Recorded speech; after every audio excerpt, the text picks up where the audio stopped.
बेनीवाल आपको संबोधित करेंगे। बरबटा की इस चुनावी सभा में पधारे मंचासीन अतिथिगण, सामने विराजमान पिता तुल्य बुजुर्गों, माताओं, बहनों और युवा भाइयों और प्यारे बच्चों, 12:30 हो चुकी है, अभी 2 सभाएं और बाकी हैं।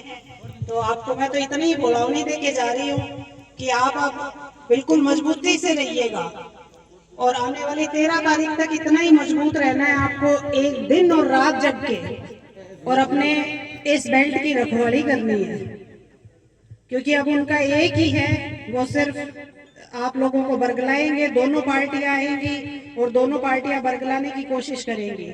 विकास में कोई कमी नहीं है, हमारा क्षेत्र विधानसभा क्षेत्र विकास में सबसे आगे है, क्योंकि आप लोग तो आपके पास में जो विधानसभा आड़ रही है उनको देख लेना, वहाँ बीजेपी की जीते हुए वहाँ कितना विकास हो रहा है। और बीजेपी में नेताओं की नहीं चलती, पर्ची चलती है।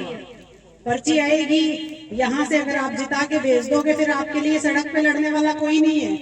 किसानों को अगर जरूरत पड़ेगी रात को तो सीधा ये कह देंगे भाई सीएम साहब मना कर दे, चाहे भले ही बात हो भले ही मत हो, सीएम साहब से तो के कमरा में होता है कि भाई सीएम साहब मना कर दे। तो आप इस चीज को ध्यान में रखना कि आपके लिए रात को लड़ने के लिए दिन में आपकी 24 घंटे सेवा करने वाला आपके बीच कौन खड़ा रहेगा। इसी चीज को 13 तारीख तक ध्यान रखना है। और 13 तारीख को जब वोट देने जाओ, मेरे अगर कोई विपक्षी भाई भी कोई सुन रहे हैं तो वो आप लोग ये ध्यान में रखना कि रात को अगर आपको खुदा न खास्ता कभी जरूरत पड़ गई तो आप किसके दरवाजे खटखटाओगे? क्या आपको बीजेपी न्याय दिला पाएगी? जो कांग्रेस अपने काले कारनामे छुपा रही है, क्या वो आपको न्याय दिला पाएगी? कांग्रेस में विपक्ष है ही नहीं, विधानसभा में विपक्ष है ही नहीं, अभी तक बोलने वाला कोई है ही नहीं, सिर्फ बाप के 3 विधायक बोलते हैं, क्योंकि आरएलपी की अभी कमी है वहां।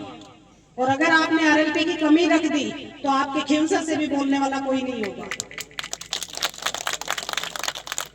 अगर जो अपनी पहचान बनी है खिमसर क्षेत्र की, जो पूरे देश में पहचान बनी है, अगर आप उसको बरकरार रखना चाहते हो कि हमें खिमसर वासियों को किस नाम से जाना जाए, या तो इस नाम से जाना जाएगा कि पूरी सरकार को धूल चटा दी, और या इस नाम से जाना जाएगा कि बाटों में हिंदी हो।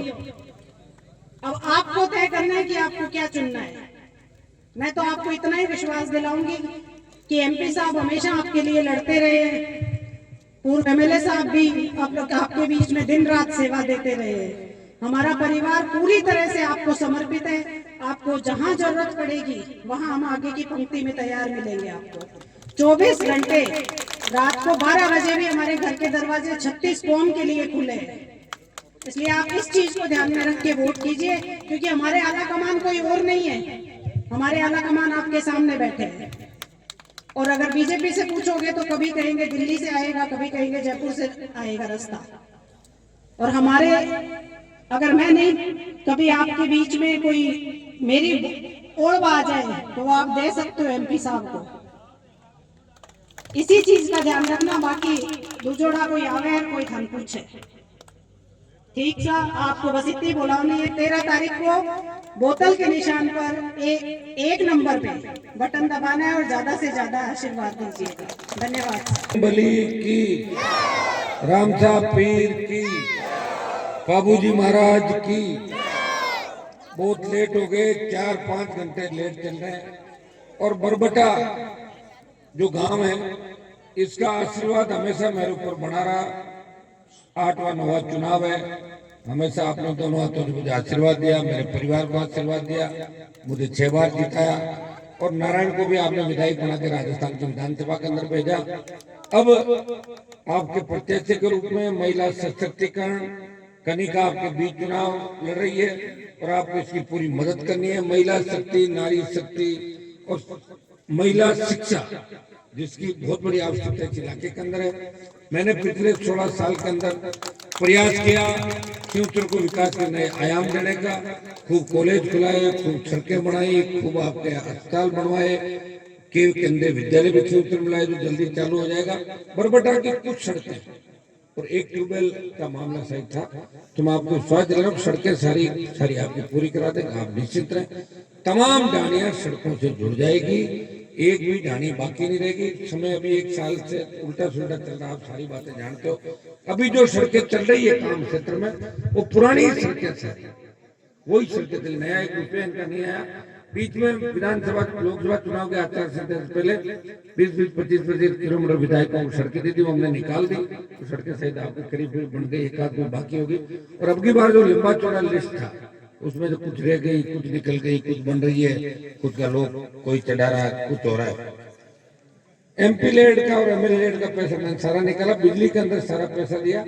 और बिजली के अंदर बाकी जो बची ढाणियां हैं, जब 5 लाख 7 लाख 6 लाख के एस्टिमेट थे, वो DEC से उनको स्वीकृति के लिए राज्य सरकार को भेजी। सारा काम आपको स्वीकृत हो जाएगा। सोशल मीडिया पे मैंने डाल दिया 2 दिन पहले। और भी कोई बचे हुए काम उनको पूरे करेंगे। किसानों का कर्जा माफ कराएंगे, मुफ्त बिजली, सशक्त लोकायुक्त, टोल मुक्त राजस्थान, ये तमाम मुद्दे जो आपके सामने। ये लड़ाई इस बार को चुनाव RLP ने इस्तीफा दिया, RLP के खाते में सीट जानी चाहिए। आप लोग मजबूत हो। क्योंकि क्षेत्र की अग्नि परीक्षा है इस बार। अमित शाह, मोदी, भजनलाल वर्सेज RLP और सर्व समाज हनुमान बेनीवाल। तो इस चीज में आप मुझे मजबूती दोगे। आपने हर अग्नि परीक्षा में मुझे पार किया, लोकसभा, पिछला विधानसभा, कई बार छोटे मोटे झंझावतों में जब हमारी कश्ती डोल रही थी तो आपने उनको पार करते हुए हमेशा 7-8 बार लगातार जीता है। इस बार मुझे पूरी उम्मीद है, जो सर्व समाज का आशीर्वाद मुझे मिल रहा है, शेड्यूल कास्ट की बड़ी आबादी इस इलाके के अंदर, मैं उनको कहना चाहता हूँ, ये भारतीय जनता पार्टी की सरकार आरक्षण के टुकड़े करे, हरियाणा में कर दिए मोदी के कहने के बावजूद। मोदी ने कहा था नहीं करेंगे, हरियाणा में सरकार बनते ही पहली कैबिनेट की मीटिंग के अंदर एक शेड्यूल कास्ट के आरक्षण को 2 फाड़ कर दिया। अब राजस्थान में कर देंगे। अगर कोई बोलने वाला नहीं होगा, आपकी आवाज नहीं उठाएगा, कौन रखवाली करेगा? SC ST के बाद OBC का नंबर आएगा, तो फिर वही हालात देश प्रदेश के अंदर बनेंगे। इसलिए तैयार होके मजबूती के साथ सारे आपस की छोटी मोटी बातें भुला के, कहीं आ पाए कहीं नहीं आ पाए, लेकिन ये वोट किसान कौम की मजबूती के लिए वोट है। ये वोट राष्ट्रीय लोकतांत्रिक पार्टी की मजबूती का वोट है। और ये वोट आपके मान सम्मान स्वाभिमान का वोट है। एक तरफ वो व्यक्ति चुनाव लड़ रहा है जिसने आपके लिए 25 साल जवानी समर्पित की, और दूसरी तरफ वो व्यक्ति है जिसने मेरी पीठ में खंजर घोंपा और दुश्मनों से हाथ मिला लिया। इस बात का विशेष रूप से आपको ध्यान रखना है। इस व्यक्ति के बारे में पूरी बात पता कर लेना। शुरू पिछली बार तो लोगों को पता नहीं था, लेकिन 10-11 महीने में लोगों को पता भी लग गया होगा। जो हैं कहते हैं भैं निकलती जिसके मुंह से, तो जो भैं कहना तो हैं बोलता है। ऐसे लोगों को विधानसभा में भेजने का कभी गलती मत करना, नहीं तो इतना बड़ा अपमान हो जाएगा आपका। तो 20 साल में बढ़ाया तो एक झटके के अंदर घट जाएगा। इस बात का ध्यान रखना। ये सम्मान की लड़ाई है, ये स्वाभिमान की लड़ाई है, और हमें मिलकर जीतनी है। आप लोग आशीर्वाद रखोगे। हमारे भाग्य जी भी यहाँ बैठे, रूडी साहब, तमाम खान सिंह और सारे जिला बल्कि हमारे जगदीश जी, भाई सुभाष कंदोई चेयरमैन, और सारे जो सम्मानित, मैं बोल देता हूँ सम्मानित दुर्बटा कान जी की जरूर मुझे याद आ रही है।